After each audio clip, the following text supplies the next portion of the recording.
Yes, this is my opinion, and when I give my opinion, you don't have to accept my views.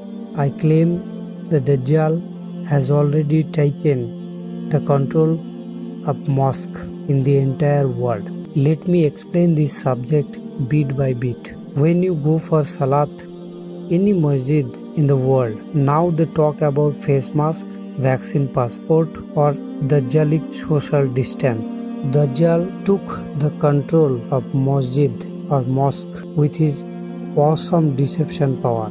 Dajjal is not full like Pharaoh. Pharaoh declared Allah Rabbukumul Ala, I am the Lord God. Dajjal is not like fool. Dajjal will do with his strategy and with awesome deception technique. Without knowing, you will follow Dajjal. So I hope you don't able to identify the fitna of Dajjal until unless you have the knowledge about Dajjal. So this is my view how Dajjal control over mosque. Nothing happening by accident in the Quran. Did you remember? Allah has 99 names. The question is why Allah has 99 names and what does it mean? Does anybody explain to you? I am telling you what it means. Take a look. What is Islam? The definition of Islam is submission to Allah. What is submission to Allah? Submission to Allah is submission to Allah as Al-Malik. In some translations in English you find Malik as king. No, we don't want that translation tonight. We're dealing with political terminology here tonight. And so Al-Malik is the sovereign. Now that's a word you'll understand. Sovereign. Lahul Mulk, sovereignty belongs to him. And so to submit to Allah in Islam is to submit to Allah as sovereign who possesses sovereignty. To submit to anyone else as sovereign, to declare that anyone else possesses sovereignty is to say goodbye to Allah. Did you hear that? To submit to Allah is to submit to Allah as Al-Akbar.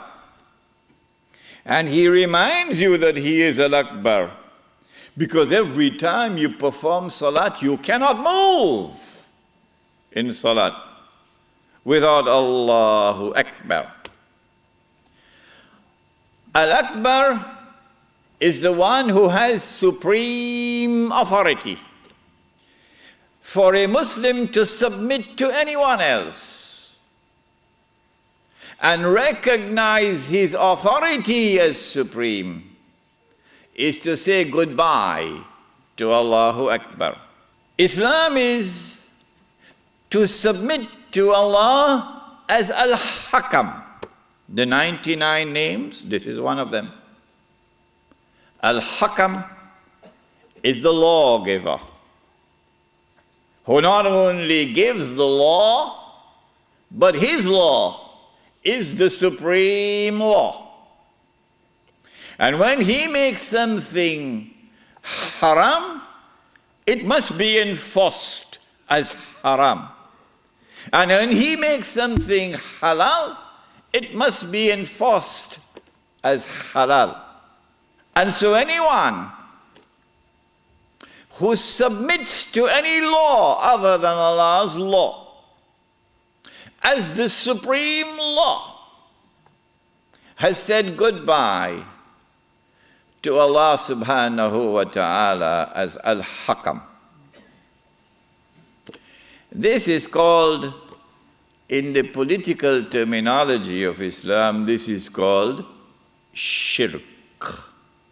Islam has its own language, own tradition, own food, own dress, own law, or you can say Islam is a complete package.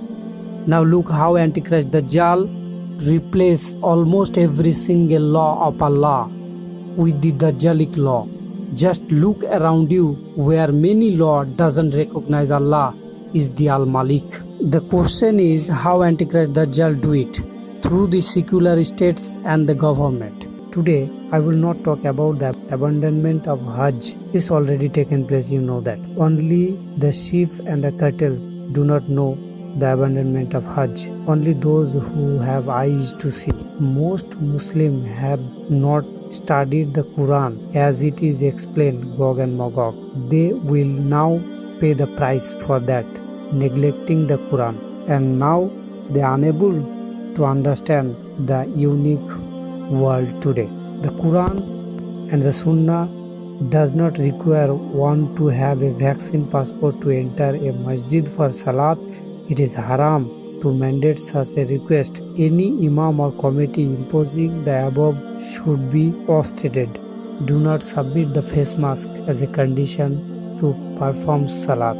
Do not participate in any salat anywhere in which the sunnah shoulder to shoulder with no space in between is abandoned and Dajjal social distancing is made a condition for salat, that is bidah. We now live in the age of Gog and Magog, but the sheep and the cattle do not know about this. 999 out of 1000 in the age of Gog and Magog will enter into the hellfire, but the sheep and the cattle do not know this.